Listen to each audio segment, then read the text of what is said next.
Welcome back to the channel and welcome back to another UFC fight prediction video. In this video, I'll be predicting the full card of fights for UFC Fight Night, Lemos versus Jandiroba. So yeah, full card of fights. Without further ado, let's get to the predictions. So the first fight on the card we have in the heavyweight division, we got Muhammad Usman versus Thomas Peterson. And how do I feel about this one right here? Average confidence, Muhammad Usman to beat Thomas Peterson. I feel like Usman just a bigger, stronger, well, at least stronger, more run fighter. I feel like he has the wrestling to keep the fight standing. And I feel like he has striking and power to knock Peterson out. I feel like he's going to go beyond the first round. I think he knocks Peterson out in the second round. First round is probably actually the better prediction, but I already said second, so I'm sticking with second. But yeah, maybe a little bit more accumulation damage. Maybe the shot got to materialize a little bit. But yeah, second round TKO. I think Usman is going to be able to address the wrestling and be the better striker, have the heavier hand, be more athletic, and knock out Peterson second round. So in this one, I have Muhammad Usman via second round TKO. Now to our next one, we have in the bantamweight, women's bantamweight division, we got Luana Carolina versus Lucy Pudilova. And how do I feel about this one right here? Is I'm going average confidence Luana Carolina to beat Lucy Pudilova. I think Pudilova's a solid fighter. She's sneakily, or what am I trying to say? Sneakily. she's low key very well rounded. Not to say at a high caliber, but she's well rounded and skilled enough to pose some threats to Carolina if she can get it to the ground. That's all I'm saying. But I think Luana Carolina has always had pretty solid, at least in her UFC career, has always had pretty solid takedown defense. I think it's always been like high 70%, and it even peaked, I think, to like low 80%. So like high 70s, in between high 70s and low 80s. So she has a great takedown defense ratio, and that has really held up consistently throughout her career. And really, she might have some submission losses, but I think when you look at her losses, primarily have come to strikers, not really, like better strikers, not just strikers, but better strikers than her. More experienced strikers than her. And I don't think Pudilova is a better striker. She might have the experience section, but skill-wise, I don't think she has. The momentum is definitely on Luana Carolina's side. So I think she'll be able to address the grappling Pudilova, and I think she's just a better striker than Pudilova. And I think she'll be the busier and more successful striker out there. And I think she beats Pudilova by decision. Also, I think she won't be afraid to mix in takedowns of her own if necessary. But yeah, I'm not really saying too much. I see this playing out primarily striking, and I see that favoring Luana Carolina. And I see her beating Pudilova by decision here. So in this one, I have Luana Carolina via decision. Now to our next fight, we have in the lightweight division, we got Radzhabov versus Trey Ogden. And how do I feel about this one right here? Is I'm going low confidence Trey Ogden to beat Radzhabov. Radzhabov is definitely, I feel like, the more dangerous fighter, as far as finishing potential. Ogden more the cerebral cerebral fighter here. Not to say that he's some Professor X or anything like that, but between the two, he does have a little bit more fleshed out. He does think stuff through more. Radzhabov more so like a sprawling brawler. I don't really see too much thinking or too much this, too much that. Not to say that he's a dimwit. He got brains on him, but I'm not. It's not a whole lot of method to. Well, I don't know. I guess it's a simple game plan. Sprawl and knock the head off. It's not a bad game plan. It's actually a great game plan. But as far as you start, are you going to be a champion at a high level or UFC or this and that? No. That's not going to take you far. Trey Ogden with his skills, not going to go far either. But yeah, I don't know where I'm going with this one. But to focus on this one, I feel like Trey Ogden has some good momentum on the side. He's been improving. He's been getting some good wins out there. And I think he'll be able to exploit the simplicity and predictability of Radzhabov. Stand there, wear him out, outpoint him. And also he has shown a pretty sturdy chin. So Radzhabov sprawling, try to knock him out. Ogden's not a guy that has no glass chin. He has never been TKO by anybody he has fought in his long career. So I think his chin will hold up, and I think that track record will hold up. And I think he'll be able to extend Radzhabov, mixed up probably some leg kicks. We saw Radzhabov had issues with leg kicks in one of his fights. Movement had issues with that in one of his fights. And then probably look to exploit Radzhabov swinging, overswinging, and then look to score takedowns on him. And really just play matador to the bull that is Radzhabov. And walk him into shots, walk him into takedowns, outwork him, out game plan him, and just be the more prepared fighter. That's what I would say. He'll be the more prepared fighter, the guy with an actual game plan where Radzhabov will come in, the same thing he tries to do every single fight, and Ogden will be more than prepared to deal with it. But yeah, a very competitive fight, but I think Ogden will make the better adjustments and come in with their better approach, or the actual approach, and that will lead to his victory over Radzhabov. So in this one, I have Trey Ogden via decision. Now to our next one, we have in the women's flyweight division, we got Miranda Maverick versus Deone Barbosa. And how do I feel about this one? I'm going average confidence, Miranda Maverick. I said Miranda Rousey. Miranda Maverick to beat Deone Barbosa. I think Deone's a solid fighter, but yeah, I'm not really seeing the angle a lot of people trying to reach, but and I hope that BS prediction don't come through like, oh, I'm picking Barbosa because she trained Cyborg, she did this, she did. I'm like, I hope none of that BS. Because it should be anything a lock pick for Maverick. I'm going average. I think it's Barbosa live, but she by no means should win this one. By no means. She has 0% takedown defense ratio. All the judo, I really ain't seen it against no one respectable. She hasn't fought no good. She hasn't. Well, since she's been in the UFC, in this banner, she hasn't fought no one. And definitely where Maverick is right now, she's the younger fighter. She's evolving. She's training. She's doing all the right things. But yeah. But this one, yeah. Let me focus on the UFC stats and the recency, not try to focus on. Or let me dig back 5 years ago when she fought this fighter when they both were coming up. What has she been doing for us lately?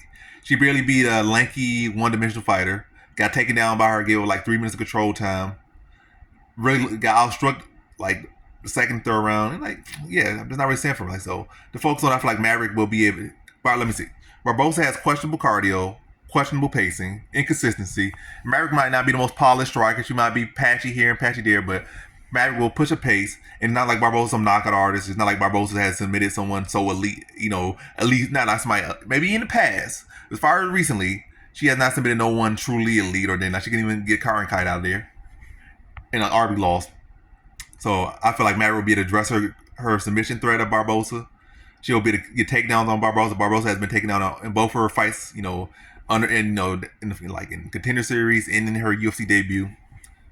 And Maverick will be able to take her down. I feel like she'll be able to take her down multiple times. She'll be able to address the submission threat, and she'll be able to push a pace, and I think she'll drown Barbosa. Barbosa might be able to have a good start, maybe a good 1.5 rounds, maybe that. Probably at best a good first round, or maybe a good second round. Yeah, maybe like pick around if even that. But I feel like Miranda Maverick will be able to outpace her, outland her, outwork her, get the takedowns, and ride that top position and beat Barbosa by decision here. So in this one, I have Miranda Maverick via decision.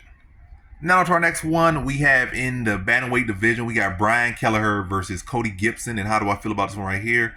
As I'm going low confidence, Cody Gibson to beat Brian Kelleher. I just feel like Cody Gibson got much more in the tank. Not a whole lot, man. He got more in the tank. I want to say he has a whole lot. He got more in the tank than Brian Kelleher. Brian Kelleher has been looking like a complete shell of himself for a good number of years now. He has a little bit of moments here, a little bit of moments there as far as in fights. Not even like winning fights, but like as far as in fights. He has, my legs are doing well. I landed a good punch, or I had a good 30 seconds here. But he's been looking very, very flat for a good number of years now. And I think Cody Gibson, he may not look all that phenomenal or anything like that, but he at least looked like he had some fire left in him. Where I feel like Kelleher just looks cold. He looks flaccid. And I think Cody Gibson will use that length, use that size, and really just outstrike Kelleher from a distance, stuff his takedowns, and just really just chew him up with that length and height. Probably run him to stepping knees, catch him with flying knees, and just pick him up. Probably could TKO him. To be honest, but I'm going to say decision here. I think Kelleher going to do okay. And I think this fight going to end up being probably a, kind of little back and forth fight, but I think Cody Gibson going to land, enough significant strikes, probably like a 10 more than Kelleher over the course of the fight, and be the one pushing the pace more so through the fight. And I think Cody Gibson gets his hand raised in a decision victory over Brian Kelleher. So in this one, I got Cody Gibson via decision. Now to our next one, we have in the featherweight division, we got Amil versus Jiang Young Lee. So how do I feel about this one? I'm going low confidence Jiang Young Lee to beat Amil. I think Amil is a game opponent, but I feel like Jiang Young Lee should be showing more. I feel like he's more aggressive. I feel like he packs more punch. I just feel like he brings much more attention. Both guys will bring attention. It will be a fun fight, but I just feel like Jiang Young Lee is just going to be more tenacious throughout the whole fight, no matter where the fight takes place. Push a higher pace, maintain a higher pace, throw harder, land harder, and connect more. Throw more and connect more. It's really just overwhelm Amil over the course of the fight. But yeah, competitive fight. But I think Jiang Young Lee basically just wears him down and stops him in the third round. So in this one, I got Jiang Young Lee via third round TKO. Now to our next fight, we have in our first fight on the main card, we have in the featherweight division, we got Choi versus Bill Algeo. And how do I feel about this one right here? I'm going low confidence Bill Algeo. If it was like prior to his last fight, I'd probably be like average confidence here, maybe. But getting knocked out, I don't know how he's gonna recover. He's had a 30 chin throughout his whole career. Maybe this is the point where his chin starts fading. Who knows? But yeah, low confidence here. More so with this one, I feel like Duho Choi just he's been stagnant over these years. Like he started like he had a good start out. Like this guy could be a real star in the league. When he first came out, he came out like a firecracker. He came out hot. Then I think Cub Swanson was the first one to beat him. It was a fun fight. Probably one of the greater fights in UFC history against Cub Swanson, between Duho Choi and Cub Swanson. And then I think after that he got knocked out by Jeremy Stevens, and I think maybe he lost one more fight. I believe he lost one more fight after that, but I don't know. Those two fights that stick out to me. And then I think after that, like shortly after that, he went into military service. He came back, and I feel like this is all that time he has not really evolved. He's still looking for that one punch for the most part. He got fast and he got power. And that's really just, he's a fighter. He's a fighter for sure, but he's a very predictable fighter. Yes, he got amazing power and he got amazing straight and whatnot, but yeah, but we just see this coming. I feel like Algeo can exploit that. Kicks, volumes, movement, length, maybe mixing some takedowns here and there, and just uses his experience. And I think he just outworks and exploits the predictability of Duho Choi, and I think he beats him by decision. So in this one, I have Algeo via decision. Now for our next fight, we have in the flyweight division, we got Cody Durden versus Bruno Silva. And how do I feel about this one right here? I'm going Bruno Silva, low confidence to beat Cody Durden. I think Durden is a solid fighter. I think he's been on the streak. He got a lot of momentum right now, but I just think Bruno Silva presents a great style, or a tough style, really, for Cody Durden. I think Bruno Silva brings much more heat on the feet. I think he's a more technical striker. I feel like overall he's the more technical grappler, especially as far as who can finish who on the ground. I feel like Durden's more so, for the most part, a decisionator. Bruno Silva can knock you out. He can submit you. He can decision you. Cody Durden is more so a decisionator. Like every now and then he might get a TKO, but for the most part he's a decisionator. And also, at a lot of times he's a guy who fades in fights. Like you can barely keep that pace up. And I feel like Bruno Silva is going to be able to press him, crack him with big shots, force him to take ugly shots. And I feel like over time those takedowns will get weaker and weaker and get sloppier and sloppier. And Bruno Silva will do a good job of standing from those takedowns and continue to put the pace on him, continue to crack him with big shots, and eventually start to wear on him with some damage. And have Durden shooting a poor shot, and I think, comes down to the third round after Durden's wearing some damage. They're not gonna say it's a wash. It's gonna be a competitive fight, I feel, but I feel like that damage is gonna accumulate. And Durden, again, when you start to get tired, you start to wear damage, you start to shoot, those death rattle takedowns, you are open to get finished, and especially either way, whether it be a TKO or a submission. And I think Durden's gonna be worn down in the third round, fading, gassing, and then shoot an ugly shot. Based off the pressure of Bruno Silva and the threat coming towards him from Bruno Silva, and Bruno Silva's gonna see it, be receptive of it, snap on the guillotine, and tap Durden out in the third round. So, in this one, I have Bruno Silva via third round submission. Now for our next one, we have in the lightweight division, we got Holobaugh versus Kruschewsky. And how do I feel about this one right here? I'm going low confidence Kruschewsky to beat Holobaugh. I just feel like Holobaugh's getting up there in age. He's always struggled to get wins in the UFC. I think he just got his first win in the UFC, when he won the Ultimate Fighter, and that was his sole win in the UFC. I think he'll be the smaller, older guy, and I feel like Kruschewsky is a very solid fighter, and I feel like just one loss allowed people to kind of shift their narrative on, he's a Karen, he's this and that, but I feel like Kruschewsky has a much higher ceiling than Holobaugh. Holobaugh is who he is. Kruschewsky is still a fighter who's very much paving his way. He's a big fighter. I think he's sitting right in his prime, whereas Holobaugh's sitting, pushing 40.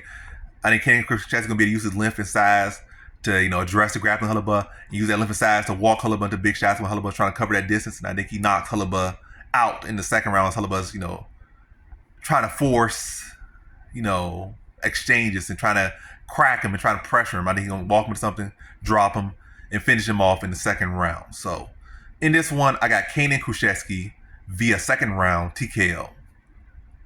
All right, now to our next one. We have in the featherweight division, we got Steve Garcia versus Sung-Woo Choi. And how do I feel about this one right here? I'm going low confidence Steve Garcia, like low confidence Steve Garcia to beat Sung-Woo Choi. Yeah, this is featherweight. Steve Garcia was doing well at lightweight. His chin was even that great at lightweight. His chin was questionable at lightweight. Now you're cutting more weight to go to featherweight. even after you finally got a streak, a little bit of steam, momentum going for you at 55, you're going to drop down to 45 for whatever reason. Maybe it will work for him, maybe it won't. I feel honestly it's not going to change too much of his career trajectory. He's not going to be no UFC champion, in my opinion, but I don't know. This is me talking too much. I feel like he would kind of, but I'm going to keep talking too much. I feel like, in general, he's going to fall into the same place. At 45, 55, yeah, out of the weight class. Even at 35, if they even gave him a weight extension, I feel like he's going to fall into the same category. Not to say he's going to just be walked over and get cut. I'm just saying he's not going to truly ever be like no elite top 10, top 5 fighter, in my opinion, at 45, 55, or even 35 if he can make it. Or, again, they allowed him to fight 45, coming at 45 and fight at 35. I just don't see him being truly elite at either of these weight classes. But anyway, yeah. So, yeah, he just stayed at 55 in my opinion. But going with someone Choi. Choi does have power. He does pack punch, and he does not throw that punch. He does not land that punch. And Steve Garcia all the time does come in square, and he does rely on having to be hurt, and a lot of times, and then just overwhelming his opponent. And that's not a good strategy for a long term. And and it's not a good strategy to put any super good confidence in a fighter like him, unless he was going in with a fighter with pillow hands. And Sung Woo Choi is not that. Sung Woo Choi does got power. He's predictable. But he can touch him with that one trick on the chin, because Garcia is not like he's really has made so much adjustments to work on his defense, work on his head move, work on his footwork. It's really the same thing. I see his combinations improving, his power's getting a little bit better, his jiu-jitsu's getting better, defense still terrible, and now you're cutting weight. But yeah, but I feel like Steve Garcia will be able to seed what Sung Woo Choi is doing. And I think, if he does get hurt, I feel like he will be able to take it, roll with the punches, get his senses back, and fight Steve Garcia performance. But again, my confidence is going to be low because of who he is and how he fights. And yeah. But I feel ultimately, to get to the prediction of this, I feel like Steve Garcia is going to be able to fight a Steve Garcia fight, whether he gets dropped or not. I feel like it's going to come down to this overwhelming Sung Woo Choi with his volume, with his work rate. I feel like he breaks Sung Woo Choi down over the course of the fight and gets a third round TKO over Sung Woo Choi. So in this one, I have Steve Garcia via third round TKO. Now to our next fight, we have in the middleweight division in our co-main event, we have Brad Tavares versus Jung Young Park. And how do I feel about this one right here? Is I'm going Jung Young Park, average confidence to beat Brad Tavares. I think that both of these guys are solid fighters. But I like Jung Young Park right now. I feel like he has better momentum around him. He has more upside right now. I feel like Brad Tavares has stagnated. I feel like Jung Young Park is the better striker of the two.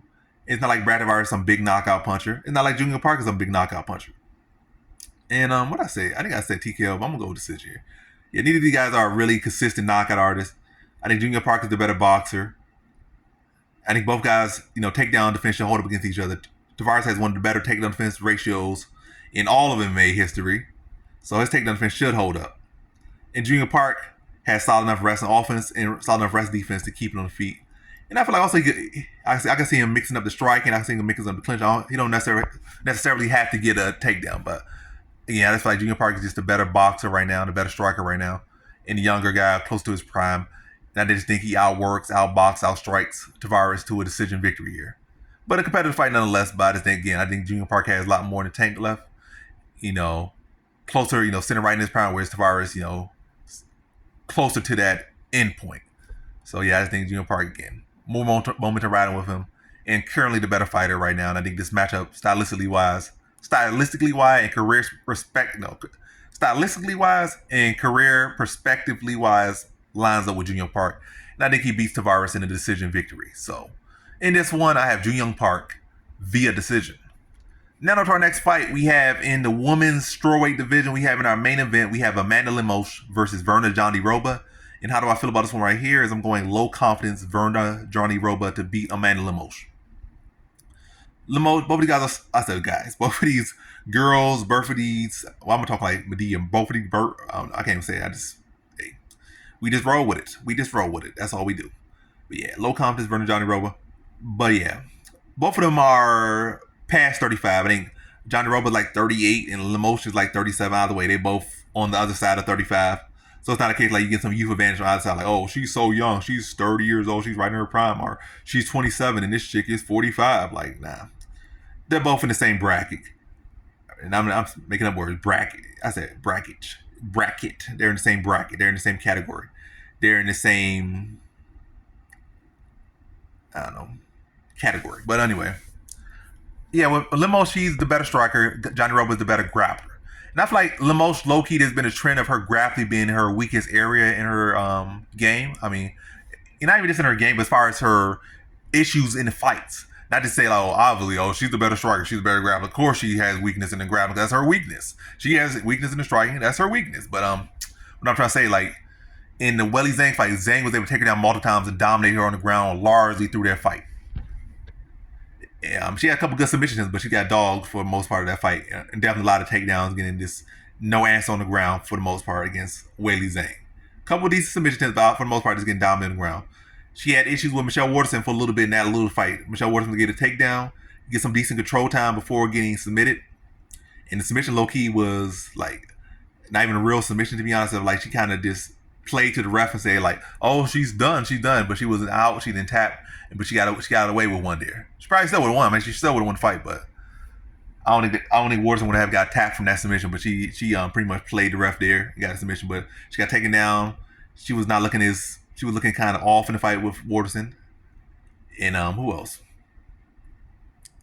I think Hill got a takedown on her. Oh, in the Durden fight, that was her last fight. She made the Durden fight way closer than it should be. Durden literally got no striking. She was picking apart, but still Durden was able to reverse position and then ride out a lot of control time over her, despite getting rocked and hurt. Even in rounds she was hurt badly, and she was able to reverse position and get large portions of control time and make that fight way closer than it should be. And I feel like Jandiroba is just a much more fleshed out fighter than Durden is. And I feel like Jandiroba has been making better adjustments. I feel like what Jandiroba's losses have come from for the most part in her career, it's not even been like, oh, she's been the lesser skilled fighter or she just got knocked out or this and that. I feel like really it came down to work rate. And Lemos herself a lot of times has bad pacing issues. She has bad cardio issues at times. Not to say that's consistently, that's just the thing about her, but is that Limbo's not typically herself such a pace pushing fighter. She's good if she can knock you out, but sometimes when the fight drags on, she has mental lapse like in the Durden fight. And I feel like Jandiroba can, she has been making improvements on her flaws as far as like, again, like Amanda Hebus, Amanda Hebus did it right. She stepped off the gas. She had Durden nose broken, tore up, stepped off the gas. In both the fights, that's two of her losses. I can't remember the other loss if that was even in the UFC, but I feel like she's been making better adjustments. She's been mixing her grappling better. She's been minding the points, minding where she's at in the fight to make the right adjustment. Like, I gotta create a scramble situation, create a grapple situation to edge this round. I feel like she's been making better, better fight IQ, better game planning, just better overall decisions here. And I feel like she can exploit that against Lemos. I feel like she can hold her own with Lemos on the feet enough and find opportunities to exploit Lemos, trying to go for that big shot, level change, take her down, and ride off control time or look to work against the cage and, just get cage control. And maybe try to, get that, maybe try to backpack her against the cage. And just be very crafty out there and just drain the clock on Lemos. Get those takedowns, get those positions, and ride the clock out, pile up that control time, and beat Lemos. I'm saying she's just going to do that. I feel like she's going to make her strike them pretty well. And also with the threat of the takedown, it's going to allow her striking the floor a little bit more too, because Lemos is going to have to respect the grappling of Jandiroba. Is pretty much everyone that goes in there with Jandiroba. Matter of fact, everyone, whether it's Durden or Hebus or whoever you feel is such a great grappler, or Suarez, anybody. Well, Suarez is 25 now, but anyone that I can think of, you got to respect the level of grappling that Jandiroba brings. So that threat of the takedown, the threat of the BJJ is definitely going to be on Lemos' mind, especially with how she had issues with Durden and how she has had issues with Zhang. And as far as that's going to be a back of my, also, who else submitted her? She got submitted by Andrade as well. So it's several different instances where it has shown that that's the area that she could exploit against her. And I feel like Jandiroba will be exploited, mixing her striking, mixing her grappling, but definitely I feel like the grappling is going to be the big X factor here in the adjustments Jandiroba has been making to her fight IQ and her, just her mental out there to win these fights that, in the past she probably would have lost by like a split decision or just giving up. So yeah, I think Jandiroba's been showing the better adjustments, and I think she'll be able to exploit that, exploit the grappling of Lemos to get her hand raised in the decision victory over Lemos. So in this one, I have Werner Jandiroba via decision. And that concludes my fight predictions for the full card of fights for UFC Fight Night, Lemos versus Jandiroba. And as always, thanks for watching. Peace.